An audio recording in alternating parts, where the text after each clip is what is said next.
수중에 있는 현금이 너무 많아도 이거는 그렇게 좋은 소식은 아니거든요. 이건 조금 대표님은 쉽겠지만 어려울 수도 있으니까. 유당부 200, 100, 100. 네.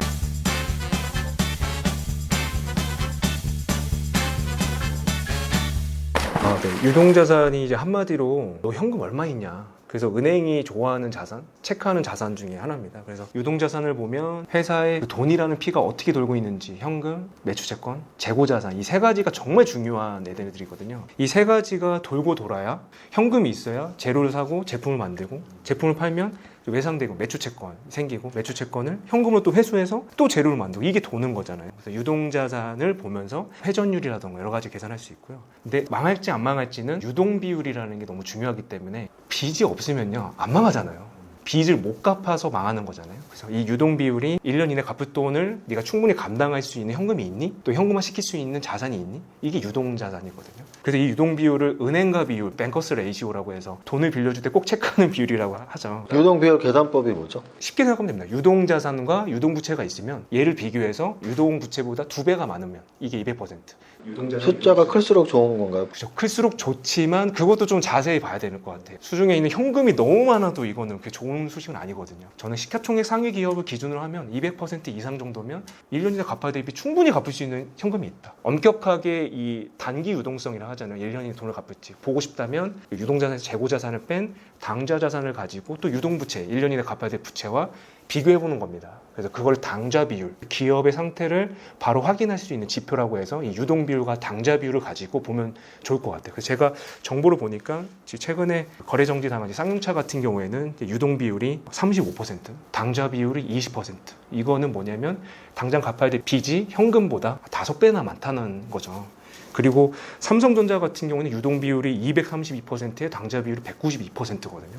이런 부분들을 살펴보셔서 회사가 안 망할지 망할지는 바로 이 유동 비율, 당장 갚을 수 있는 빚을 감당할 수 있는 유동자산이, 당좌자산이 충분한지만 보더라도 내 돈을 잃지 않는 투자를 할 수 있지 않을까라고 생각이 듭니다. 재고자산이 커야 좋은 건지 뭐 낮아야 좋은 건지 재고자산도 간단히 한번 설명해 주시죠. 재고자산은 쉽게 말하면 팔려고 만든 제품이나 상품 같은 걸 말하죠. 그래서 이 재고자산이 많으면 좋을까 적으면 좋을까? 저는 빨리 팔려야 좋은 거라고 생각합니다. 삼성전자의 재고자산 비중을 보면 굉장히 작아요. 그만큼 이게 팔리는 속도가 되게 빠르다라는 거죠. 재고자산만 보더라도 이 회사가 이 제품이라는 재고자산을 어떻게 관리하고 있는지, 그리고 팔리는 속도 같은 것도 측정할 수 있기 때문에 굉장히 좋은 정보를 얻을 수 있다고 생각합니다. 아까도 말씀드렸지만 팔기만 하면 좋은 게 아니라 돈을 받아내야 되잖아요. 또 매출 채권에 대해서 그 정보를 얻을 수 있고, 이제 외상 대금을 정산해줘야 되는 이제 매입 채무에 대한 부분까지 계산하시면 회사의 현금이 돌아가는 현금 순환 주기를 계산하기까지 가면 나중에 투자할 때도 현금 순환 주기가 저는 빠르면 빠를수록 되게 좋다고 생각하거든요. 그런 기업을 중심으로 투자하는 것도 하나의 방법이라고 생각합니다. 재고자산이 또 막 이렇게 갑자기 막 늘어나면 네. 주식 투자자분들은 어떻게 해석을 해야 될까요? 저는 재고자산과 매출액을 좀 같이 보면 매출액이 늘어나는데 재고자산이 갑자기 증가한다라는 거는 좀 조심스러운 부분이 있다고 생각하고요. 재고자산이 증가한다는 건 흔히 우리 쉽게 말하면 물건을 팔려고 만들었는데 창고에 쌓여 있다는 거를 볼 수 있잖아요. 재고자산이 일단 많아지고 있다, 계속 쌓여지고 있다라는 게 또 팔리는 속도도 계속 길어지고 있다면 좀 안 좋은 신호라고 볼 수 있지 않을까라고 좀 생각합니다. 네. 알겠습니다. 재무상태표 읽기 둘째 날 재무제표 중에 재무상태표에서 자산에 대한 이야기를 하셨고요. 셋째 날은 이제 남아있는 재무상태표의 두 가지 계정인 부채와 자본에 대한 이야기인데요. 부채 비율은 한번 설명해 주시면 좋겠는데.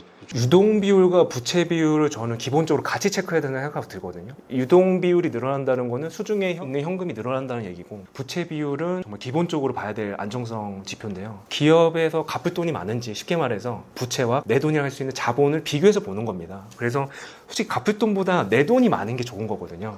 그래서 부채 비율이 뭐 100% 미만이라고 얘기했을 때 갚을 돈보다 내 돈이 많은 거를 얘기해요. 그래서 부채 비율이 100% 미만인 우리 상장사의 경우에는 이게 많아요. IMF 이후로 이 부채 비율 엄격하게 관리했기 때문에. 또 시가총액 상위 기업들을 보면 예를 들면 삼성전자는 부채 비율 40%를 넘은 적이 없습니다. 그러니까 자본이 항상 2에서 3배 정도가 많았다는 거죠. 유동 비율과 부채 비율을 같이 보는 거는 유동 비율이 증가하면서 부채 비율이 감소했을 때 갚을 돈이 줄어들고 유동 비율이 늘어난다는 거는 수중에 있는 현금이 늘어난다는 거니까 이렇게 같이 본다면 좋지 않을까. 근데 또 업종에 따라서 또 부채 비율을 잘못 볼 수도 있잖아요. 예를 들면 뭐 수주산업군에 있는 기업들은 미리 받는 돈, 선수금도 하나의 부채이기 때문에 그게 늘어나면 계약 수주를 많이 따서 이 선금이 많이 늘어나면 부채도 증가하잖아요. 이때는 부채 비율은 어떤 부채가 많은지, 좋은 부채인지 나쁜 부채인지를 거기까지 구분해서 돼야지 부채 비율을 좀 정확히 이해할 수 있을 것 같아요. 이건 조금 대표님은 쉽겠지만 어려울 수도 있으니까. 유동 비율하고 부채 비율이 헷갈리시는 분들 굉장히 많아요. 근데 이제 주식 투자를 하신다면 조건 검색 기능이 요즘 굉장히 발달되어 있거든요. 그러면은 조건 검색 기능에 엔드 기준으로 내가 원하는 걸 많이 넣어야 되는데 정확히 아세요. 유동 비율은 부채분의 자산이기 때문에 숫자가 높은 게 좋은 거고, 부채 비율은 자본분의 부채이기 때문에 숫자가 낮은 게 좋은 거고, 이거를 확실히 아셔야지 또 그 기준점을 아시면 조건 검색 넣을 때 되게 좋아요. 그래서 저는 유당부라고 해서 유동 비율, 당좌 비율, 안정성 평가할 때 부채 비율, 그래서 200, 100배이라고 얘기하거든요. 아, 완전히 초보자를 위한 쪽집게 강의시네요. 쪽집게 강의. 그래서 유동 비율, 당좌 비율은 200%, 100% 이상, 부채 비율은 100% 미만. 이렇게 기업을 선별하는 투자자가 있는데 이제 월투슐러스라는 고용한 투자자라고 해서 이분은 기업의 안정성만을 잘 보고 체크해서 되게 수익을 많이 냈다. 그래서 유당부를 좀 기억하셨으면 좋겠습니다. 유당부 200, 100, 100. 아, 이거 쪽집게 강사 좋습니다. 자본 쪽에서 기업을 튼튼하게 하는 건 결국은 이익잉여금인데, 이익잉여금은 사업을 잘했다는 증거. 이 부분 좀 설명해 주시죠. 이익잉여금이라는 것은 그 회사가 최종적으로 손에 쥔 누적 금액이라고 할 수 있는 거죠. 금자가 붙어서 현금이라고 좀 착각하시는 분도 있는데 그게 아니라 이제 장부상에 이익이 쌓여 있는 누적 금액이라고 생각합니다. 제가 어떤 기업을 볼 때 자본금과 이익잉여금을 이렇게 비교해서 많이 보기도 해요. 그래서 예를 들면 NC소프트 같은 경우에는 2020년도 기준으로 자본금이 110억이거든요. 그런데 총 자본은 3조 1,400억입니다. 그 중에 이익잉여금이 2조 8,600억. 대단한 거죠. 삼성전자가 8,975억 원이라는 자본금을 가지고 총자본 275조. 그 중에서 이익잉여금이 272조니까요. 어마어마한 거죠. 아, 자본금, 이 자본금을 가지고 물론 자본잉여금이라는 이 납입자본을 얘기하지만 자본금과 총자본의 크기 그리고 그 안에서도 이익잉여금의 크기를 보면 야, 이 회사 사업 진짜 잘했네. 볼 수 있는 거죠. 근데 모든 회사가 다 이익잉여금이 있는 게 아니잖아요. 2020년도 3분기에 우리 아시아나항공 잠깐 거래정지 빠졌다 다시 재개되는데 1조 5천억 원이라는 결손금이 있었죠. 이 결손금이 자본 때문에 가려져가지고 안 보일 수 있는데 가려내서 볼 수만 있다면 아, 이익잉여금이 있구나. 더 나아가서 자본금과 이익잉여금의 크기를 보면서 사업을 되게 잘했네 라는 거 볼 수 있지 않을까라는 생각이 들어 제가 사업을 잘했다는 증거 이익잉여금이다 라고 얘기 드렸습니다. 이익잉여금이 크면은 누적해서 계속 잘했다는 뜻이고, 그리고 이제 결손금이 쌓여있다는 얘기는 소위 말하는 자본 잠식 기업이라는 뜻이기 때문에 이게 지금 자본을 유지하고 있는 기업인지 나아가서 이익잉여금이 많이 쌓여 있는지 잘 체크할 필요가 있을 것 같습니다. 그러니까 제 자본책을 보고 우리 대표님의 왕초보 주식 수업에서도 자본을 다루고 있더라고요. 그래서 그 책을 보면 더 깊게 공부할 수 있는 것 같습니다. 네. 넷째 날은 손익계산서에 대한 이야기를 합니다. 맨 마지막에 기업의 미래를 예측하는 키워드, 성장성과 수익성. 손익계산서에서 성장성과 수익성을 어떻게 체크할 수 있죠? 손익계산서에서 저는 볼 수 있는 거는 매출하고 이익이 되게 중요하다고 생각하거든요. 매출이 증가하고 있냐, 이익이 증가하고 있냐. 개인적으로는 매출보다 이익 증가율이 훨씬 더 크면 더 좋다라고 생각해서 이제 증가율이라는 이름이 붙어 있는 게 바로 성장성을 체크하는 지표이고요. 수익성의 경우에는 이익률이라는 용어가 들어갑니다. 이 제품 팔아서 얼마 남아? 매출 총이익률. 영업해서 얼마 남아? 이제 영업이익률. 그리고 최종적으로도 손에 얼마 지는 거야? 이제 당기순이익률이라는 게 있죠. 더 좀 더 나가면 이제 자기자본순이익률이나 ROE 같은 것도 있고. 그래서 수익성 지표는 이제 이익을 중심으로 해서 매출과 이익이 얼마나 차지하고 있는지 그 부분을 보는 거죠. 그래서 성장성과 수익성은 저는 굉장히 중요하다고 생각하거든요. 우리가 투자할 때 기업을 선별할 때 어떤 종목을 선정하느냐에 따라서 거기에 수익률이 결정되잖아요, 이미요. 수익성과 성장성을 체크해야 되는 게 제일 중요하다. 이거는 뭐 굳이 전자공시 시스템에 들어가서 일일이 계산할 필요 없고 좀 네이버에서 네이버 근육만 들어가도 아주 계산이 잘 되어 있거든요. 경쟁사랑 비교해서 보는 거 너무 좋거든요. 예를 들면 네이버냐 카카오냐 이게 엄청난 화두지 않습니까? 네이버와 카카오의 수익성 중에 영업이익률을 보겠다 하면 네이버는 23%, 카카오는 11%거든요. 아, 수익성 면에서 이익률이 네이버 훨씬 좋네, 영업이익률이. 그런데 성장성을 보면 영업이익 증가율을 보면 네이버는 5% 증가했지만 카카오는 120% 증가했거든요. 주식시장에서는 제가 봤을 때 성장에 대한 가능성이 있는 주식이 굉장히 매력적이고 시장에서 프라이싱 가격을 매겨주는 것 같아요. 그래서 그런 부분들을 이렇게 비교해서 보면 훨씬 더 재미있게 읽으실 수 있는 것 같아요. 손익계산서에서는 매출과 이익을 중심으로 성장성과 수익성 지표만 확인해도 굉장한 정보를 얻을 수 있지 않을까 생각합니다. 그렇다면 우리 쪽지게 강사님께서 네. 성장성은 뭐 매출액 증가율이나 이익 증가율, 수익성은 영업이익률이나 뭐 매출 총이익률이나 단기순이익률을 보면 된다고 말씀하셨는데 또 지표 기준으로 이 정도 높으면 좋은 거야 뭐 이 수치가 있나요? 일단은 높으면 높을수록 좋다. 일단은 영업이익률 기준으로 했을 때 두 자릿수는 무조건 나와야 된다라는 부분이 있고요. 그리고 증가율도 저는 마찬가지입니다. 이 기준을 세운다면 매출 증가율보다는 이익 증가율이 더 폭이 크면 더 좋은 회사로 생각합니다. 매출은 증가했는데 이익이 감소할 수도 있거든요. 이렇게 생각할 수도 있는 것 같아요. 매출액은 증가했지만 뭐 매출원가라던가 우리 제품 만들 때 들어가는 돈, 홍보하는 데 들어가는 판매비와 관리비, 이 영업비용이 효과적으로 쓰이지 않아서 오히려 영업이익이 감소할 수도 있잖아요. 그런 부분들을 봤을 때 매출 증가율보다 이익 증가율이 더 큰 회사들을 보면 좋을 것 같아요. 그래서 좀 대표적으로 대표님 시가총액 그 기준을 보는 것처럼 시가총액 상위에 있는 기업들을 그 업종 순으로 본다면 탑에 있는 회사들이잖아요. 그게 기준이 될 거라고 생각합니다. 그러면 손익계산서 쪽에서 하나 더 좀 질문드리고 싶은 게 영업이익과 단기순이익, 간략재무제표나 뭐 재무제표 볼 때 영업이익, 단기순이익이 늘 이렇게 구분 표시가 되어 있는데 한번 차이점 설명 한번 해주시죠. 우리 그 주식 투자하실 때 영업이익에 대한 부분들을 많이 얘기 들으셨을 거예요. 저는 개인적으로 이제 영업이익률로 많이 보고 있는데 영업이익이라는 게 그거거든요. 영업활동을 통해 남긴 이익. 그런데 세금도 내야 되잖아요. 이자도 내야 되잖아요.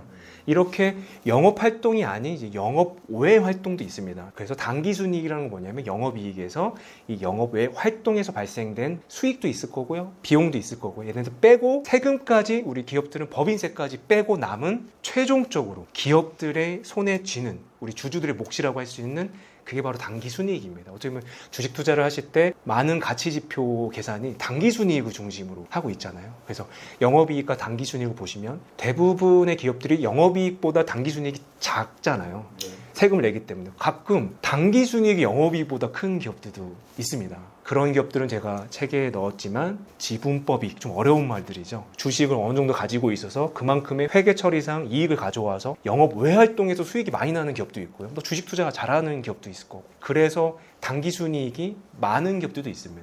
그래서 그런 부분들을 구분해서 보시면 단기순이익은 항상 정해져 있는 게 아닙니다. 하지만 영업이익은 일정 부분 이상 나와야지만 영업활동을 굉장히 잘하구나 알 수 있는 거고, 단기순이익은 우리가 좀 잘 살펴봐야 될 부분들이 있다. 왜냐하면 들쭉날쭉 할 수 있는 기업들이 있기 때문에 그 부분만 구분하시면 될 것 같아요. 영업이익은 영업활동에서 남긴 이익, 단기순이익은 영업 외에서 발생된 거 빼고 세금 빼고 최종적으로 회사가 가져가는 이익. 이 친구가 아까 말씀드렸던 이익잉여금에 들어가는 친구죠. 이거 가지고 우리 배당도 해주시고 자기 주식도 처분하시고 이렇게 하는 거잖아요. 영업이익과 단기순이익이 비례적으로 증가하거나 비례적으로 감소하고 하면은 뭐 이해가 갈 텐데, 만약에 편차가 있게 뭐 하나만 증가하고 하나는 감소하고 한다면 중요성을 둘 때 영업이익과 단기순이익 둘 다 똑같이 중요한가요? 아니면 뭘 좀 어떻게 봐야 되죠? 저는 두 가지를 같이 봐야 되는 건 맞지만 개인적으로 단기순이익을 중요하게 보거든요. 주주의 몫이고, 제가 수익성 지표 중에서도 아까 설명을 안 드렸지만 자기자본 순이익률이라는 ROE의 기준이 단기순이익이라 보기 때문에, 그래서 주주의 투자 수익률을 위해서 주주라면은 전 단기순이익이 중심. 그래서 손익계산서를 밑에서 위로 올라가는 것도 하나의 방법인 것 같아요. 이익을 따져봤을 때는. 그리고 영업이익은 이 회사의 경쟁력을 보는 거여서 당연히 같이 보는 게 맞는 거죠. 하지만 주주의 몫은 단기순이익이다. 알겠습니다. 다섯째 날은 이제 현금흐름표예요. 그럼 좀 현금흐름표를 우리 이해관계인들이 보는 실익이 뭘까요? 뭘 얻기 위해서 현금흐름표를 보죠? 저는 팩트는 현금에 있다고 생각하거든요. 이익은 장부상의 숫자라면 진짜는 기업의 사활을 결정하는 건 그 통장에 있는 현금이라고 생각하거든요. 그 이익만큼 현금이 실제 들어오고 있는지. 저는 회사의 통장을 합법적으로 까볼 수 있는 게 바로 현금흐름표라고 생각들어요. 회사의 통장 3개를 볼 수가 있습니다. 영업통장, 투자통장, 재무통장. 통장의 성격별로 현금이 들어오고 나간 거를 볼 수 있기 때문에 너무너무 중요하다고 보고요. 현금은 조작하기가 굉장히 어렵거든요. 분식회계 했던 기업들이 현금 흐름표에서 보면 아예 거꾸로 돌아가는 경우가 많이 있었습니다. 그래서 그 기업의 실태를 보고 싶다면 저는 현금 흐름표를 꼭 살펴봐라 라고 얘기하고 있습니다. 현금흐름표를 살펴볼 때 8가지의 기업 패턴, 스타트업, 성장기업, 우량기업, 전환기업, 성숙기업, 쇠퇴기업, 부실기업, 정리기업, 이 패턴을 우리가 정확히 이해할 수 있다면 주식 투자에 굉장히 도움이 될 것 같아요. 이 패턴 어떻게 만드신 건지 설명 한번 해주시죠. 제가 만든 건 아니지만 어떤 논문에서 나와가지고 또 되게 널리 쓰여져 있는 겁니다. 근데 패턴, 즉 현금이 들어오면 플러스, 현금이 나가면 마이너스, 그래서 아까 말씀드렸던 영업, 투자, 재무 각 통장이 현금이 들어오면 플러스 나가면 마이너스, 이 패턴으로만 봐더라도 이 기업이 실제 고민이 뭔지, 실제 뭘 하려고 하는지를 볼 수 있다라는 거예요.